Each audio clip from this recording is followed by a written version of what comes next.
नमस्कार. जय भीम, जय शिवराय मित्रांनो. संदीप कांबळे ऑफिशियल या यूट्यूब चॅनलमध्ये आपलं मनापासून स्वागत. शिक्षक भरती व शैक्षणिक घडामोडीच्या अधिकृत आणि अद्ययावत माहितीसाठी चॅनलला अद्याप सबस्क्राईब केलं नसेल तर तात्काळ सबस्क्राईब करा आणि आपल्या मित्रपरिवारामध्ये जास्तीत जास्त ही लिंक शेअर करा, ज्याने कोणी शिक्षक भरतीपासून आणि शैक्षणिक घडामोडीच्या अद्ययावत आणि अधिकृत माहितीपासून कोणी वंचित राहणार नाही. आता या व्हिडिओच्या माध्यमातून अतिशय महत्त्वाची अशी माहिती बघणार आहोत. कारण पवित्र पोर्टलच्या जाहिराती ज्या आहेत साधारणतः आज 35 दिवस सुरू आहेत. आज 35 दिवस होत आहेत आणि आत्तापर्यंत नेमक्या किती जाहिराती आल्या हे अद्यापही पवित्र पोर्टलवर आपल्याला दिसणार नाही. कारण पवित्र पोर्टलवर सुद्धा ती कोणाची नोंद म्हणजे त्याचे ॲक्सेस जे ते कोणाकडे नाही आहेत. कारण ते जे आहे ते ॲक्सेस वैयक्तिक लॉग इनवर जाहिराती त्या ठिकाणी अपलोड केले जात आहेत. त्यामुळं जरी त्या ठिकाणी अपलोड केल्या आणि छोटीशी त्रुटी आली तर त्या जाहिराती जी आहे ते वैयक्तिक लॉग इन इओनच्या लॉग इनवर असल्याकारणाने ते इओ तात्काळ त्याची जाहिराती जी आहे ती काढून घेऊ शकतात आणि त्याच्यामध्ये दुरुस्ती जी आहे ती तात्काळ करण्यासाठी ती जाहिराती त्या ठिकाणी फेर जाहिराती जी आहे ती करू शकतात. त्यामुळं अद्ययावत आत्तापर्यंतसुद्धा नेमकी किती जाहिराती आल्यात याचा अधिकृत आकडा जो आहे तो कोणाकडे जरी नसला तरी एक अंदाज जो आहे तो आपल्याकडे आलेला आहे. कारण राज्यामध्ये जवळपास सगळ्या जिल्हा परिषदपैकी किती जागा जिल्हा परिषदच्या आपल्याला येऊ शकतात, किती महानगरपालिकेची त्या ठिकाणी येऊ शकतात, याची एक प्राथमिक बांधणी जी आहे, प्राथमिक आराखडा जो आहे तो आपल्यापर्यंत आलेला आहे. आणि जवळपास सगळेच्या सगळे जिल्हा परिषद त्या ठिकाणी पवित्र पोर्टलला यावेळेस येणार नाहीत. पण साधारणतः 20 ते 25च्या आसपास जिल्हा परिषदच्या जाहिराती जी आहे ते तुम्हाला पवित्र पोर्टलला येताना दिसणार आहेत. त्यापैकी कोण्या जिल्हा परिषदमध्ये किती पदं रिक्त आहेत याचा एक गोषवारा जो आहे तो स्वतंत्र असा व्हिडिओ बनवण्याची बऱ्याच भावी शिक्षकांची, अभियोग्यताधारकांची त्या ठिकाणी डिमांड होती. त्या कारणानं या ठिकाणी तुम्हाला संभाव्य त्या जिल्हा परिषदमध्ये किती पदं आहेत ती एकाच व्हिडिओमध्ये तुम्हा सगळ्यांना या ठिकाणी माहिती देणार आहे. आणि आज 5 जून 4 जून आहे. अजून साधारणतः 11 दिवस जे आहेत ते त्या ठिकाणी जाहिरातीला मुदत शिक्षण आयुक्त कार्यालयाकडून देण्यात आलेली आहे. आणि या 11 दिवसामध्ये बऱ्याच आस्थापनात त्या ठिकाणी जाहिराती येतील. कारण मंत्रालय स्तरावर प्रचंड मोठ्या प्रमाणामध्ये बैठकी आणि शिक्षण आयुक्त कार्यालय स्तरावरील प्रचंड मोठ्या प्रमाणामध्ये जे आस्थापनांना सूचना आहेत त्या मोठ्या प्रमाणामध्ये नियमितपणे दिले जात आहेत. त्यामुळं नक्कीच जाहिराती मोठ्या प्रमाणात येऊ शकतात. तर आता माझ्याकडे जी आकडेवारी आहे रिक्त पदाची जिल्हानिहाय एकाच ठिकाणी या एकाच व्हिडिओमध्ये जी आहे ती मी तुम्हाला देतो आहे. आणि याच्यामध्ये थोडेफार आकडेवारी जी आहे ती खालीवरी होऊ शकते. कारण त्या जिल्हा परिषदची 100% रिक्त असलेली पदं आहेत. त्याच्यामध्ये आपल्याला 80% पदभरतीला मान्यता दिल्याकारणाने त्याच्यातली काही पदं आहे जी कमी होऊ शकतात किंवा काही जिल्हा परिषदेच्या ऑलमोस्ट 80% रिक्त असलेली पदाची आकडेवारी जी आहे ती आपल्याकडे आलेली आहे. मी सुरुवात करतो आहे. आता नाशिक जिल्हा परिषदपासून जवळपास नाशिक जिल्हा परिषदमध्ये 1180 पदं जी आहेत ते रिक्त आहेत. त्याच्यापैकी साधारणतः त्याच्यामध्ये 80% पदं पवित्र पोर्टलला येऊ शकतात मित्रांनो. आता रायगडमध्ये जिल्हा परिषदेचा विचार केला तर साधारणतः 900पेक्षा अधिक पदं रिक्त आहेत. त्याच्यामध्ये सुद्धा जरी विचार केला त्या ठिकाणी तर तिथं 80% पदं जी आहेत ते त्या ठिकाणी पोर्टलला अपलोड केले जाऊ शकतात मित्रांनो. आता रत्नागिरी जिल्हा परिषदमध्ये 500पेक्षा अधिक पटसंख्या आहे. त्या ठिकाणी शिक्षकांची संख्या आहे रिक्त पदांची. त्या ठिकाणी सुद्धा 80% पदभरती होऊ शकते. सोबतच सातारा जिल्हा परिषदमध्ये 334 जे आहे ते 80%च पदं आहेत त्या ठिकाणचे. आणि याच्यामध्ये बहुतांश कला क्रीडा कार्यानुभव विशेष शिक्षकांची पदं त्या ठिकाणी निर्माण झालेली आहेत. त्यांची संख्या जास्त असू शकते. आता गोंदिया जिल्हा परिषदमध्ये सगळ्यात अगोदर या जिल्हा परिषदेचं रोस्टर कंप्लीट झालं. त्या ठिकाणी 700पर्यंत पदं आहेत मित्रांनो. 697 पदं त्या ठिकाणी रिक्त आहेत.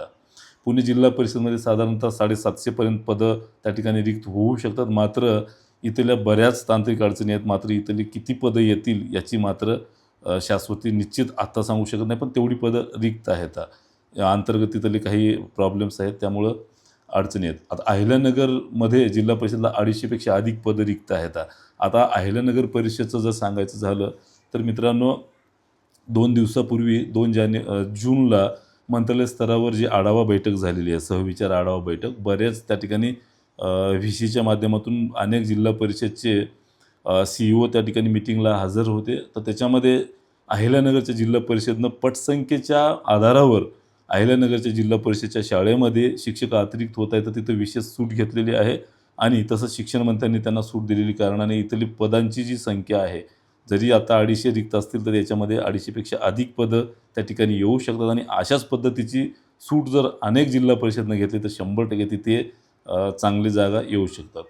आता सांगली जिल्हा परिषदमध्ये साधारणतः 350पेक्षा अधिक पदं जी आहेत ते 80%च आहेत, कारण तिथे 400च्या आसपास 450 पदं त्या ठिकाणी 100% रिक्त होते. आता नागपूर जिल्हा परिषदमध्ये जवळपास 350पेक्षा अधिक रिक्त पदं आहेत. उस्मानाबाद जिल्हा परिषदमध्ये 450च्या आसपास पदं रिक्त आहेत. भंडारा जिल्हा परिषदमध्ये 450च्या आसपास पदं रिक्त आहेत. अमरावती जिल्हा परिषदमध्ये 650च्या आसपास पदं तिथे रिक्त आहेत. वर्धा जिल्हा परिषदमध्ये 150च्या आसपास पदं रिक्त आहेत आणि सोलापूर जिल्हा परिषदमध्ये 580 इतकी पदं रिक्त आहेत आणि एवढी याच्यामधली जी पदं आहेत ते आपल्याला पवित्र पोर्टलला तुम्हाला दिसून येणार आहेत. आता हे चंद्रपूरच्या जिल्हा परिषदमध्ये सुद्धा साधारणतः असे जवळजवळ 400च्या आसपास पदं, म्हणजे शुअर नाही तो आकडा, पण मला ओझरतं त्या ठिकाणी माहिती मिळाली की 400च्या आसपास तिथली जागा जी आहेत ते रिक्त आहेत. आणि कालच आमचे सहकारी जे आहेत युवा शैक्षणिक व सामाजिक न्याय संघटनेच्या माध्यमातून आमचे सहकारी जालना महानगरपालिकेला गेलेले होते. त्यामुळे तिथेसुद्धा तिथली संचमान्यतेची कार्यवाही जी अंतिम टप्प्यात झाली आणि रोस्टरचं कामसुद्धा अंतिम टप्प्यात आलेलं आहे. त्यामुळे तिथले सुद्धा रोस्टर लवकरच मावकडे तपासणीसाठी पाठवण्यात येणार आहे आणि तिथली आकडेवारी जरी कळाली नसली तरी चांगल्या प्रकारे त्या ठिकाणच्या जागा ज्या आहेत ती पवित्र पोर्टलला येण्याची दाट संकेत आहेत मित्रांनो. सोबतच लातूर महानगरपालिका आहे, बऱ्याच PCMCची महानगरपालिका आहे, PMCची महानगरपालिका आहे. मोठ्या प्रमाणामध्ये इथले सुद्धा जागा येऊ शकतात. संभाजीनगर महानगरपालिका त्या ठिकाणची सुद्धा जागा येऊ शकतात आणि मराठवाड्यामध्ये जर विचार केला तर तुम्हाला धाराशिव या जिल्हा परिषदेची जाहिरात नक्की तुम्हाला पवित्र पोर्टलला बघायला मिळेल आणि बऱ्याच ठिकाणच्या जाहिराती ज्या आहेत आता महानगरपालिकेच्या पण मराठवाड्यामध्ये जाहिरात तुम्हाला बघायला मिळतील. पण जिल्हा परिषदेच्या ज्या आहेत त्या तुम्हाला जाहिराती तुर्तास तरी यावेळेस फार कठीण जात आहे. त्याच्यामध्ये जरी शिक्षण विस्तार अधिकाऱ्यांचं प्रमोशन झालं, केंद्रप्रमुखांचं प्रमोशन झालं, त्या ठिकाणी पदवीधरांचं प्रमोशन झालं, तर त्या ठिकाणी बहुतांश जिल्हा परिषदमध्ये मराठवाड्याच्या थोड्या का प्रमाणामध्ये असेना त्या ठिकाणी जाहिराती दिसायला मिळू शकतात तुम्हाला. या व्यतिरिक्त बऱ्याच खाजगी आस्थापनाच्या जाहिराती जी आहेत ती तुम्हाला एकंदरीत पवित्र पोर्टलला अपलोड होताना दिसत आहेत आणि तुम्हाला जे काही वर्तमानपत्र आहे त्याच्यामध्ये सुद्धा आता इथून जाहिराती येताना तुम्हाला दिसणार आहेत. तर थोडक्यात काय मित्रांनो, बहुतांश 20 ते 22 जिल्हा परिषदेच्या जाहिराती जी आहेत ते पवित्र पोर्टलला तुम्हाला अपलोड होताना यावेळेस दिसतील आणि उर्वरित जे आहेत जिल्हा परिषदेचे ते सेकंड फेजमध्ये त्या ठिकाणी जाहिराती अपलोड होताना तुम्हाला दिसणार आहेत. आता ह्या जाहिराती पहिल्याच फेजमध्ये मोठ्या प्रमाणात यायच्या असतील, आणायच्या असतील तर मोठ्या प्रमाणामध्ये जे आहे ते पाठपुरावा करणं गरजेचं आहे, प्रेशर आणणं गरजेचं आहे.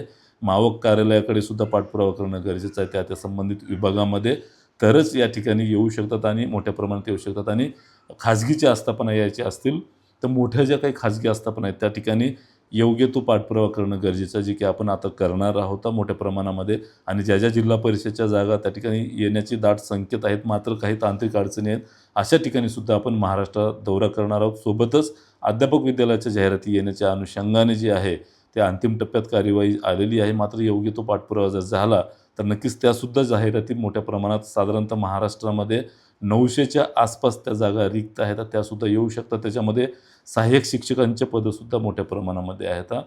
सोबतच या सगळ्या जाहिराती एकंदरीत जरी विचार केला तर साधारणतः 18,000च्या आसपास त्या जाहिराती पहिल्या फेजमध्ये तुम्हाला येऊ शकतात आणि सेकंड फेजमध्ये आणि पहिला फेज असा मिळून जवळजवळ 30,000पेक्षा अधिक जाहिराती या पवित्र पोर्टलला येऊ शकतात. आणि या सगळ्या जाहिराती आल्या तर तुमची जी काही जागा आहेत किंवा तुमची जी काही पेपर दिल्याच्यानंतर तुमचे मार्क्स आले आहेत त्याच मार्कावर याच्यामध्ये तुमची निवड होऊ शकते. मात्र याच्यासाठी मोठ्या प्रमाणात पाठपुरावा करणं तेवढंच गरजेचं आहे. त्याहीपेक्षा अधिक किती मार्क मिळवत आणि किती जागा आल्यात याहीपेक्षा तुम्ही केवळ 100 जागेलाच पात्र असणार, कारण ते लिमिटेड प्राधान्यक्रम असल्याकारणाने ही फार तारेवरची कसरत असणार आहे. आणि यामध्ये जर तुम्हाला नक्कीच काउन्सिलिंग बॅचचं मार्गदर्शन घ्यायचं असेल तर संदीप कांबळे या आपल्या टेलिग्राम चॅनलवर जे आहे ते तुम्हाला महा टीचर संदीप कांबळे हे ॲप जे आहे प्ले स्टोअरवर त्या ठिकाणी तुम्हाला दिसेल. त्याच्यामध्ये अपलोड करून ते डाउनलोड करून घ्या प्ले स्टोअरचं ॲप आणि त्याच्यामध्ये काउन्सिलिंग बॅच जी आहे ते त्या ठिकाणी तुम्ही परचेस करा आणि त्याच्यामध्ये 100% तुम्हाला तुमचं स्वप्रमाणित अर्ज बघून आणि रिक्त असलेली जागा बघून त्या ठिकाणी तुम्हाला यथोचितपणे मार्गदर्शन केलं जाईल आणि तुमची निवड जी आहे तर 100% त्या दिलेल्या प्राधान्यक्रमामध्ये होण्याची दाट संकेत असण्याची त्या ठिकाणी 100% ग्वाही असणार आहे आणि नक्कीच त्याचा तुम्हाला 100% फायदा होणार आहे. आणि या ॲपची लिंक जी आहे ते या व्हिडिओच्या पहिल्या कमेंट्स बॉक्समधील पहिली लिंक असेल जी पिन केलेली असेल. त्या ठिकाणी ज्याला कोणाला व्हिजिट करायचं, ज्यांना कोणाला बॅच घ्यायची आहे, ज्यांना कोणाला कोर्स ते परचेस करायचे आहे, त्यांनी नक्की परचेस करावे. नक्की त्याचा फायदा होऊ शकतो. आणि हा व्हिडिओ अतिशय महत्त्वाचा आहे. सगळ्या जिल्हा परिषदेच्या आस्थापनाच्या जागा याच्यामध्ये सांगण्यात आलेल्या आहेत. त्यामुळं हा व्हिडिओ जास्तीत जास्त शेअर करा. जास्तीत जास्त उमेदवारापर्यंत त्याची माहिती जाऊ द्या. आणि तुमचे काही वेगळे समस्या असतील तर नक्की कमेंट्स करा. नक्की तुम्हाला त्या ठिकाणी कमेंट्सला उत्तर दिलं जाईल. तुर्तास थांबतो. धन्यवाद. जय भीम, जय शिवराय मित्रांनो.